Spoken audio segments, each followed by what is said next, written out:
कि चंद्रशेखर को आना चाहिए, चंद्रशेखर को आना चाहिए, लेकिन वो आए नहीं। विनय रतन आए, विनय रतन से मेरी फोन पे बात हुई, वो आए। आज मंजीत नौटियाल आए हैं। लेकिन रावण ने सहारनपुर में बैठ करके कुछ पत्रकारों से कहा कि एक आंदोलन दिल्ली में चल रहा है, दिल्ली यूनिवर्सिटी में, और मुझे पता उस आंदोलन का कुछ होना हाना नहीं है, और लोग मुझे बुलाना चाहते हैं, मैं क्यों जाऊं। जाटों की बेटियां जितनी पहलवान बेटियां महत्वपूर्ण थी, उससे ज्यादा ये बेटी महत्वपूर्ण है। इस बात को समझ लेना चाहिए। मनीषा वाल्मीकि कांड में क्या हुआ, क्या न्याय मिला, ये तमाम लोगों को पता है आधा अधूरा। साक्षी मलिक और पहलवानों के मामले में क्या हुआ, जहां आप गए थे लड़कियां रोकर के भागी, उनको खदेड़ दिया गया। मैं इस मंच से पूरे विश्वास के साथ दावा कर रहा हूं, आप जैसे और आप लोग यहाँ आओ या मत आओ, रीतू न्याय लेकर के उठेगी और सम्मान के साथ उठेगी।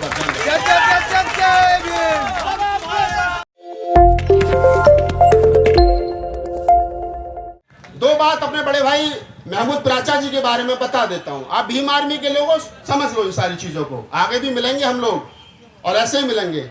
हम तो फक्कड़ हैं। राहुल नागपाल को एमएलए एमपी बनना होता तो मैं तो मंत्री जी की तरह आम आदमी पार्टी में मिनिस्टर मैं भी होता, विधायक तो कम से कम होता ही। भाई साहब जानते हैं मेरे घर तो ऑफर था टिकट का, लेकिन हमने कहा यार अगर मैं भी एमपी एमएलए बनने की दौड़ में लग जाऊंगा तो फिर मेरे वाला काम कौन करेगा, गाली खाने वाला, लड़ने वाला, ये काम कौन करेगा। तो मैं इसके लिए अपने आप को रखा। तो आज मैं इसलिए ये बात कह रहा हूं कि जब इस दिल्ली के अंदर रविदास मंदिर का आंदोलन लड़ा गया, ये बात महत्वपूर्ण बन जाती है मंजीत नौटियाल जी आपके सामने और तमाम भीम आर्मी और तमाम लोगों के सामने, कि जब वो आंदोलन लड़ा गया और जब जंतर मंतर संसद भवन संसद मार्ग पर उसकी परमिशन लेने की बात कही गई, तो चंद्रशेखर रावण का रात को मेरे पास फोन आया। उसने मुझसे कहा कि राहुल जी ये परमिशन लेनी है, तो वो परमिशन हमने ली। अगले 2 दिन के बाद में जब डीसीपी का फोन आया सुरजीत सम्राट के पास में, और सुरजीत ने मुझे फोन किया कि डीसीपी मिलने के लिए बुला रहा, तो हम वहां लोग पहुंचे। तो डीसीपी ने कहा कि आपने बताया था कि 500, 700, 1000 लोग आएंगे। हमारे पास में रिपोर्ट है एलआई की कि अभी तक 1 लाख से ज्यादा लोग तो दिल्ली में आ चुके हैं। तो मैंने कहा हमने तो 500 इन्विटेशन भेजे थे, अब ओपन कॉल कर रखे लोग 1 लाख आ गए, इसमें हम क्या कर सकते हैं। बाबा साहब के बेटे बेटियां हैं, इनको आने से हम रोक तो सकते नहीं है। आखिरकार डीसीपी ने मुझसे कहा कि आप एक काम कर लीजिए, हम आपको जंतर मंतर और संसद मार्ग के बजाय रामलीला मैदान दे देते हैं, आप अपने लोगों से बातचीत कर लीजिए। मैंने चंद्रशेखर को बोला कि संसद मार्ग की जगह हमको रामलीला मैदान मिल रहा है, बोले बात करो। मैंने कहा कि साहब ना मेरे पास मंच है, ना पानी है, ना होर्डिंग है, ना बैनर है, ना साउंड है, कुछ भी नहीं है। तो डीसीपी ने कहा कि वो सब कुछ लगवा करके हम देंगे, आप बस पहुंच जाना हो। तो मैं सोचने लगा ये इतनी दरिया दिली क्यों दिखा रही है दिल्ली पुलिस हमारे ऊपर। जो पुलिस हमें लाठी लेकर के ढूंढ रही है, अमित शाह की पुलिस, वो इतनी दरिया दिली क्यों दिखा रही है। खैर मंच लगा और उस मंच पर जिन लोगों का कब्जा रहा आपने देखा, हम तो दूर दूर तक नहीं थे। बाद में 1 दिन पहले हमने चंद्रशेखर रावण के साथ बैठ करके अम्बेडकर भवन में जो रणनीति बनाई, वो रणनीति भी फेल हुई, और रणनीति फेल का नतीजा ये हुआ कि 86 लोग जेल में गए। 86 और 96 मैं 10 कम बता रहा हूँ, 96 लोग जेल में गए। और मैं महमूद प्राचा भाई और सुरजीत सम्राट जी, उनकी तमाम टीम का धन्यवाद करता हूं कि उन्होंने वो लड़ाई लड़ी, वो मुकदमे वापस हुए, लोग अपने अपने घर सुरक्षित गए। ये महमूद प्राचा जी और उनकी तमाम लोगों की टीम थी। अब मैं अपनी बात को खत्म करूं उससे पहले 1-2 बात और साझा कर लेता हूं। दर्द है, आप समाज के लोग हैं, समाज के लोगों के सामने बात नहीं कही जाएगी तो किसके सामने कही जाएगी। इस देश के अंदर जितने आंदोलन हुए, खासतौर से SC ST OBC के, वहां हर जगह भीम आर्मी के लोग पहुंचे, और भीम आर्मी का सबसे बड़ा चेहरा जिसको आप कहते हैं हमारा सबका छोटा भाई चंद्रशेखर वहां पहुंचा। मुझसे तो छोटा 6 साल उम्र में भैया कह के बात करता, तो मैं तो आज ही वैसे ही करूंगा।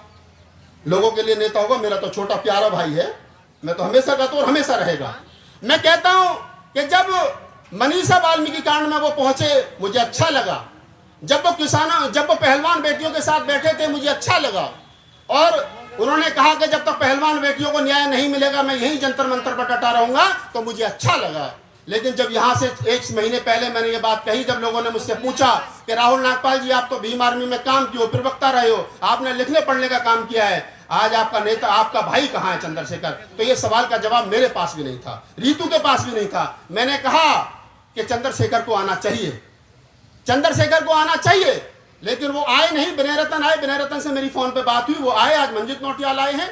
लेकिन उसके बाद चंद्रशेखर रावण ने सहारनपुर में बैठ करके कुछ पत्रकारों से कहा कि एक आंदोलन दिल्ली में चल रहा है, दिल्ली यूनिवर्सिटी में, और मुझे पता उस आंदोलन का कुछ होना हाना नहीं है, और लोग मुझे बुलाना चाहते हैं, मैं क्यों जाऊं। तो हम ये कह देना चाहते हैं, भाई आप आइए, आपका स्वागत है। ये लड़ाई समाज की है और समाज की लड़ाई लड़ने के लिए दावत नहीं दी जाती, निमंत्रण पत्र नहीं छपते। ये बेटी, जितनी जाटों की बेटियां, जितनी पहलवान बेटियां महत्वपूर्ण थी, उससे ज्यादा ये बेटी महत्वपूर्ण है। इस बात को समझ लेना चाहिए। और मैं कह रहा हूं, और ये बात रिकॉर्ड करके मुझे पता है कल परसों तक सहारनपुर तक पहुंच जाएगी। आज ही पहुंच जाए, मुझे शाम तक कोई दिक्कत भी नहीं है, पहुंचनी चाहिए। मैं चाहता हूं पहुंचनी चाहिए।